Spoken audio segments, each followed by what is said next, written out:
Good morning, and thank you very much for coming along this morning. It's great to see you all. I'm here today because I'm announcing that I will not be standing as co-leader for the Green Party at the upcoming AGM in May this year. This is something I've considered for some time, and over the summer break I've had a good chance and a bit of space to give it a lot of thought, and I've just said to think about my future, and I've decided this is the right thing to do. I've concluded that after nearly a decade as co-leader, it's a good time to find a new challenge for myself. It's also a good time to spend a bit more time with my family, and I think it's also a good time for new leadership in the Green Party. My replacement will start from a strengthened base and will have a full parliamentary term to establish himself in the new role and take the Greens into government in 2017. The time is right. I've always held the view that no organisation should be reliant on any one individual, or indeed on any two individuals. And I'm proud of the contribution I made to the Green Party and to the Green movement, but I know that others can pick up on the work that I've done and build on this work and take the party to even greater success in the future. One of the hallmarks of the Greens has been our successful leadership transitions and our successful leadership renewal. When I became male co-leader back in 2006, after the tragic death of Rod Donald, there were many commentators who chimed it was the death knell of the Greens. Well, how wrong they were. In my 9 years as co-leader, we've more than doubled our electoral support to over 10% of the party vote. I'm personally gratified to have been part of a team that led our party to its two most successful election results ever. The only time under MMP that a party other than Labor and National has got over 10% of the vote in a row. The Greens are now unquestionably the third party of New Zealand politics. We are an important and influential part of our political landscape, and I'm very proud of that achievement. Our electoral success has been built on developing policy that is both principled and realistic. It's been built on a strengthened party organisation and a highly professional and effective parliamentary team. Our party membership has never been higher. Our branches have never been more active, and that forward momentum will continue. It's been a really great pleasure to work alongside a smart and passionate caucus and to work with a bunch of dedicated staff who I believe are the best in the business. We've put forward positive, smart solutions to the issues facing our country while also leading the opposition and holding the government to account. Our policy work at the last election is a blueprint for, I believe, for a modern progressive Green government, and I'm proud to have played a key role in forming that policy. In particular, as lead spokesperson on economics and the environment, I've relished the opportunity to develop policy that's both good for the environment and good for the economy. It's been inspirational to see, in spite of a rather disinterested New Zealand government, that there are so many great businesses and organisations that are taking up the opportunities of sustainable economics in New Zealand and around the world. Those countries and businesses that lead on sustainability will dominate the 21st century. The Greens are focused on the future and not simply managing a status quo built on the past. That is the distinctive role that the Green Party plays in our democracy. We are thought leaders and catalysts. We push ideas and solutions against the headwinds of fear and inertia. We operate at the vanguard of change, and it's been a pleasure to be at the helm for a time. But, as they say, all good things must come to an end. I started as a party volunteer in 1997, and later, after I completed my PhD in 2001, I started work in the Green Parliamentary Office in 2001. I never imagined that I would end up as co-leader of the Green Party. It has been a most rewarding job. I want to take this opportunity to thank my colleagues in the Green Party for their unwavering support over the last 9 years that I've been co-leader. In particular, I want to thank the Curia. I think together we've built a true political force that serves New Zealand and New Zealanders well and offers genuine choice and leadership on the issues that matter. I know that you'll carry this work on with a new male co-leader. I also want to acknowledge the support from my family and in particular my partner Katja. I know that you've carried a lot at home while I've been up and down the country.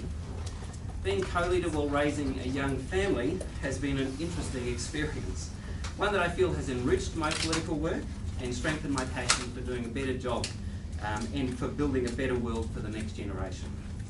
One of my political heroes, Gough Whitlam, once said, "A conservative government survives essentially by dampening expectations and subduing hopes. Conservatism is basically pessimistic. Reformism is basically optimistic." I leave this role optimistic.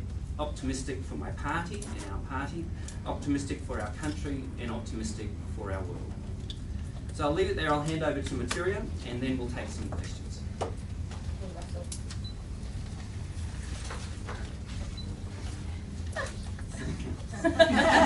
Yes, unfortunately we left the box downstairs. I want to take this very first moment though to say what a privilege it has been to work alongside you, Russell, as your co-leader, partners in crime. Such a talented and committed person who has contributed so much to the Green Party over many years, including, and most importantly I think, in the 9 years as co-leader. So we owe you a huge debt of thanks, we really do. It's clear that it's sad to lose my fellow captain in the Greens, but I have the utmost respect for Russell's decision. There is, of course, life outside the leadership of the Green Party and parliamentary politics. I know as a parent myself how difficult it can be to do this job, and I'm frankly in awe of what Russell has done, given that he has been raising a young family at the same time. Russell stepped up when we needed him most. He has led us with passion and with drive since Rod Donald's death. He has been amazing to work with, one of New Zealand's foremost thinkers on thought leadership, delivering thought leadership on smart green economics in this country. Truly transformative. That has been a real privilege. But where to from here? Change is inevitable after all. As Russell says, the party is in a position of strength, and we have an election process which, sorry I didn't introduce you before, George Morrison, our party co-convener, can talk to you about if you have questions about the process from here. Russell's decision to give us plenty of advance warning of his decision not to stand as co-leader again allows us to have a coordinated and very well managed transition in leadership, something that is quite rare in New Zealand politics, and it's in the interest of the party to manage this transition in the most seamless way possible. Succession is of course a certainty in a job like ours, and as sad as it is to see Russell go, we are certainly ready for the process. In the election of a new co-leader, we are spoiled for choice, with a wide range of high calibre men in this party who could be potential leaders. I should say now, for the benefit of the media, that the caucus has agreed not to comment on any potential candidates until the party makes its decision in May. The party has made great decisions so far, and I expect they will do so again. The Green Party priorities for this term of Parliament will not change with the election of a new co-leader. The caucus has set these as inequality and climate change, the two biggest issues that face our country and our world. Under the co-leadership of Russell and I, we've shifted the debate around both climate change and inequality, helping to move them from the fringe to the mainstream. And I look forward to taking this work even further with a new co-leader. Thank you all for coming this morning. If you have any questions for Russell or I or Georgina, now's the time. Are you definitely staying on as an MP, Russell? Yes, Audrey, I think that was. Hi, Audrey. So I'm co-leader through until the new person takes over at the end of May. And then there'll be, I guess, some kind of support for transition after that. I really, it's still a bit up in the air as to exactly where I'll go after that. Why election? No, I mean you'll stay on as an MP after the co-leadership has changed. That's my plan at this stage, but I still need to look at my options further out. How much did the election result have in your decision to stand down as co-leader? Obviously, if we had been in government, I think it would have been different. But I was very proud of the election result we got, over 10%, 2 elections in a row, which is double what it was when I took over in 2006. So we're in a strong position. But from my point of view, I wouldn't be leaving if the Green Party was in a weak position. I'm leaving because, for my own reasons, that the Green Party's in a strong position. So that really gives me confidence. But if you're in government, you would have stayed on. I think I'd have to think about that. I mean, you know, my approach is after each electoral cycle, you have to think about, you know, what you're doing and consider your options. So obviously, it would have been a different situation. Why make the decision now? Why not do it after the election? After the election is, I think, a time where there's a lot of change going on, and it's probably not obvious from the outside, but there's a lot of internal change that happens inside political parties in the post-election period. It's a pretty busy time. And so I wanted to make sure I had a good summer break, had a good think about it. It's something I've thought about for a long time. You know, there's about, you know, what are the kind of challenges I want to do in my life. You know, I'm 47 years old, so you know, I need to look at where I want to go and what I want to do, and I want to spend a bit more time with my kids. So summer was a good time to have a good think about that. It was a great summer. How hard is it for you to be leaving, having not even been part of the government? I think from, you know, I believe that this sustainability is really the defining issue of the 21st century, and we take a pretty long-term point of perspective on it. So we've built a political party and a movement that really is very strong and is promoting that, and in the long run, that's the way to produce change. So there are people working for sustainability in all different parts of society, in politics, in business, in NGOs, all over, and I've made a contribution towards that.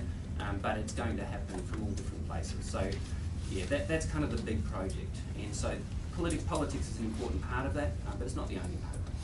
Have any of the party's male MPs put their hand up or indicated that they would stand for the co-leadership?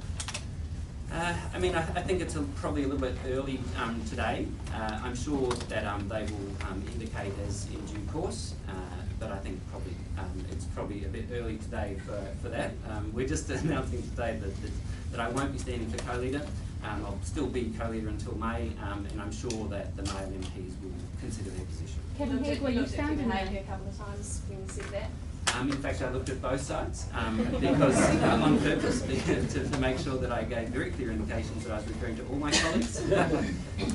And so, yeah, that's going to be an issue that male MPs will have to think about. Have you or the party as a whole had discussions about succession though previous to this with the other male? I think it is something that has been important to us. I mean, you know, when I took over in 2006, you know, our options were, you know, we were in a pretty difficult situation. If you recall, I was co-leader outside Parliament, which was a pretty tricky situation. And I think the great thing about our position now is we've got a lot of depth and a lot of options. So we've built the Green Party in a really strong position. So it's more been about making sure we have a strong organisation with a lot of depth and a lot of options rather than any particular individuals. It's saying the party's got some really good choices. How feasible is it for you to stay on as an MP after the co-leadership is sorted, given that you've been a co-leader, whoever comes in to replace you will likely be measured against what you've done over the last 10 years? Well, I mean, you know, obviously we'll see how that plays out. My role is to make sure that I support the Green Party through this process, and you know, we'll obviously cross everything that comes to it. It's still a long way down the track. But do you think the presence would make your successor's job harder or easier? I don't think it would make it harder. I mean, you know, because if you think about it, I mean, plenty of other political parties have had former leaders in their parliamentary caucus for quite some time, and you know, I don't think that that's going to be a problem. You know, the thing about the Greens is we've built a really good team, and we work as a team, and you know, we've thought about this a lot, about this kind of leadership transition, and making sure we're in a strong position to do it. And if you look at the way we've done it in the past, we've done it really well. Do you think you'll see out the political team? I'll just have to see. I mean, it's still a bit early to tell. How much of a bearing did this job have? How much of a bearing did this job have on your personal life, and how much of an impact did that have on your decision? Well, I think it's fair to say that you know, I've got 3 kids under 4, and so yeah, I do want to spend more time with them. Russell, did you foresee any challenge to your leadership at all? No. No, I mean, I haven't seen. I think we've got some great male MPs, and many of whom would do a great job as co-leader. So, but it wasn't that there was an issue of someone trying to push me out. It was actually that it was time for me to go, and it's a good time for the party to change leadership. Would you like to remain economic spokesman until the change and after the change if you stay on? I mean, I think we'll obviously have to talk about it a bit more, but the plan at this stage is to keep the portfolios pretty much as they are until the new co-leader is elected, and then I think it'll all be up for discussion at that point. Matilda, have you had any thoughts on standing down as co-leader?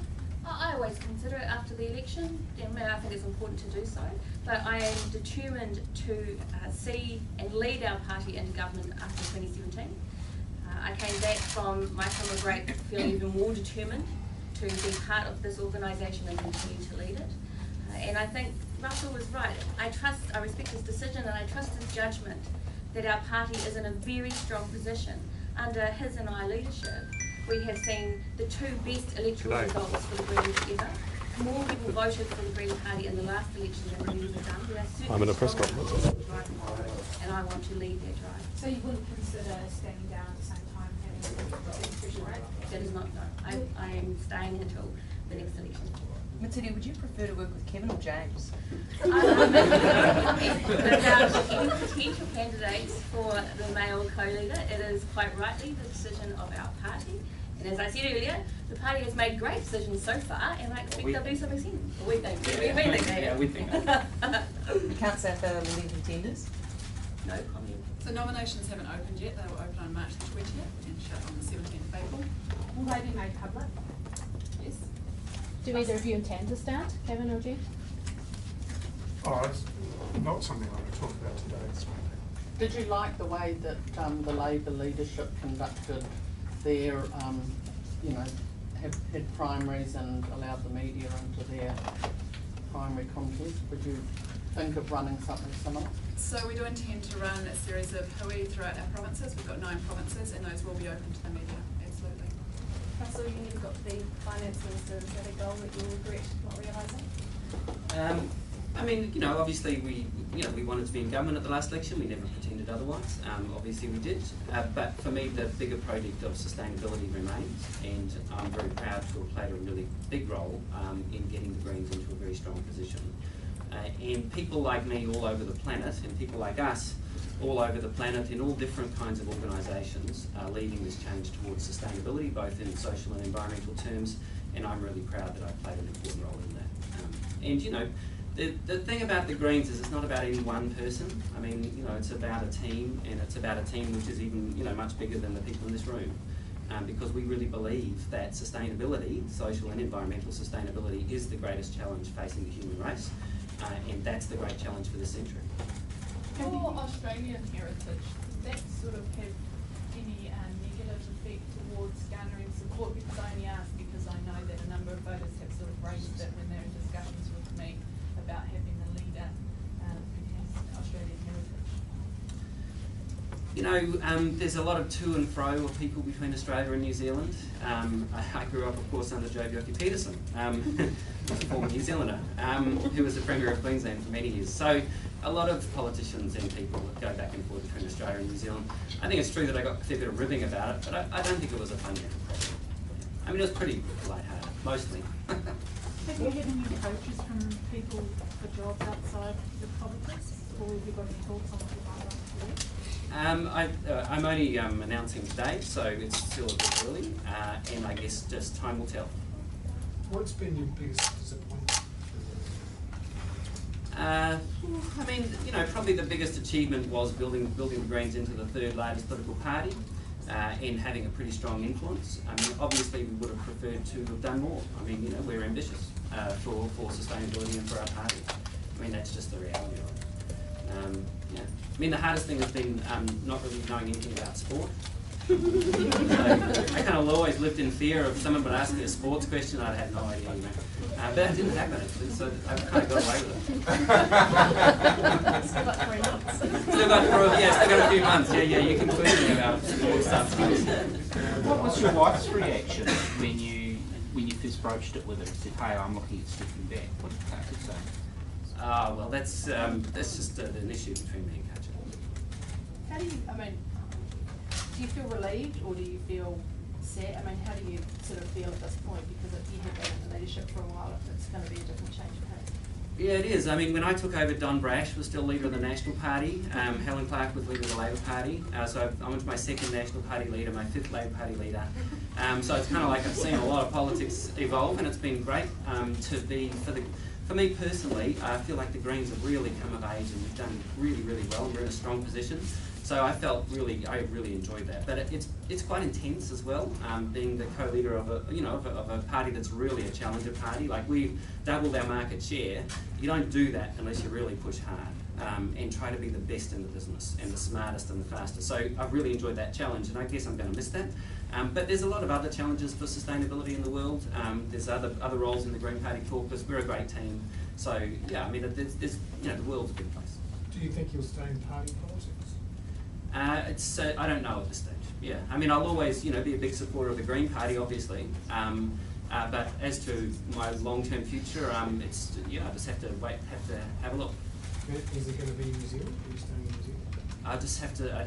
It's still a fair way away. I don't really have the answers to those questions. A lot of the Liberal left was left feeling pretty demoralised after the election results. Do you think your resignation will contribute to that at all? No, I mean, I think that the Liberal left, I guess, I think that there is a very strong and growing Liberal left, if you like, but people who disagree with the direction of the government. Obviously, the National Party got 47% of the vote or whatever, so they did very well. But there is also a large group of people who understand the bigger picture about what's going on in New Zealand and the world, and we've attempted to grow that understanding, and that's been our project really, is to do that. And so I think while people will say, Russell comes and goes, Materia, is still here, in a strong position, the Green Party endures, and a lot of people are very supportive of the Green Party. So, I think it's fine. I mean, you think about, like the Norman Kirk, which was the last time we had a really progressive government, a super progressive government, I guess, like Norman Kirk. That came after all those years of Holyoke.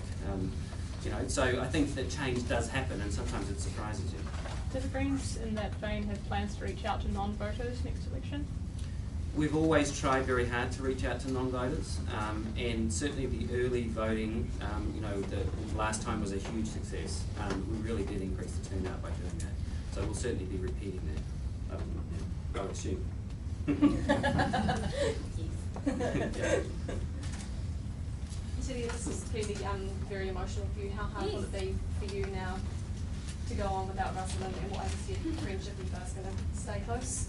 I hope so, but Russell has a life to lead and a family to be part of, and so I'm placing no obligations on him whatsoever once he steps down as co-leader, and I look forward to him participating as a member of Parliament and being able to have the opportunity to do that, because of course he came here as co-leader. He's never been just an MP, being able to focus on his work like that. Like I said before, I trust his judgment. Russell's decision is a vote of confidence in me and in our caucus and in our party. And for that I am enormously proud to stay as co-leader with that vote of confidence, that we can continue to build and strengthen our work and increase our vote and our support.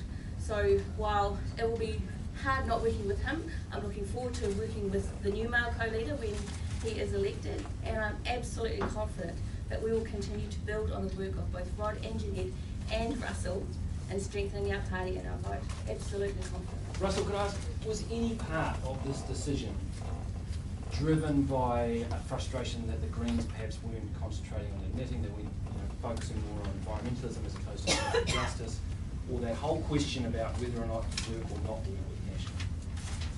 No.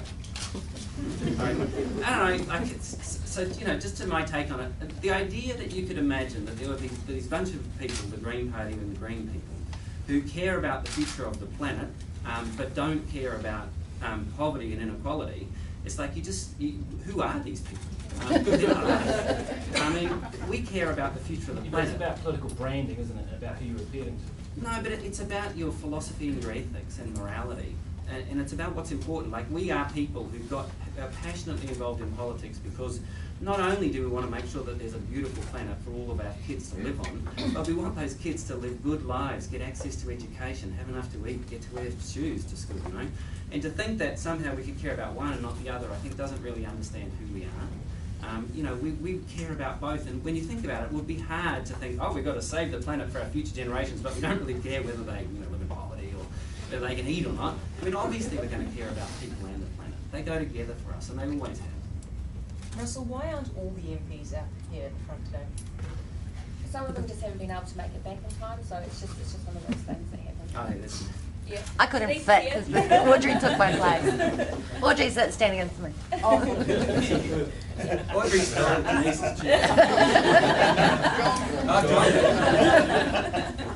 Do you guys expect any other MPs to step down this term? No, no, we don't. How would you feel about a non-MP trying to become co-leader again? Any party member can stand, as long as they're a financial member. Russell, you did it. You sounded like it wasn't easy. No, it wasn't easy, truth be told. You know, I mean, it's a democratic process. It's up to the party to decide. So, yeah, I did it previously. It was a pretty different situation. Obviously, we only had 6 MPs at that stage, and so it was a bit of a challenge. Whereas now we've just got a lot more strength and a lot more depth. But at the end of the day, it's totally up to the party members. They can choose any Green Party member to be co-leader. Are you concerned the party could completely change directions under a new leader? Well, I mean, the Greens don't really work so much like that. I mean, there's a lot of membership and democratic involvement in policy and decision-making direction. So we have changed direction at various times, but it's involved a lot of internal discussion. So yes, a new co-leader could influence that internal discussion, but the members have a lot of say about the direction of the party. Cool. All right. Hey, thank you very much. Thanks everyone for coming. Guys.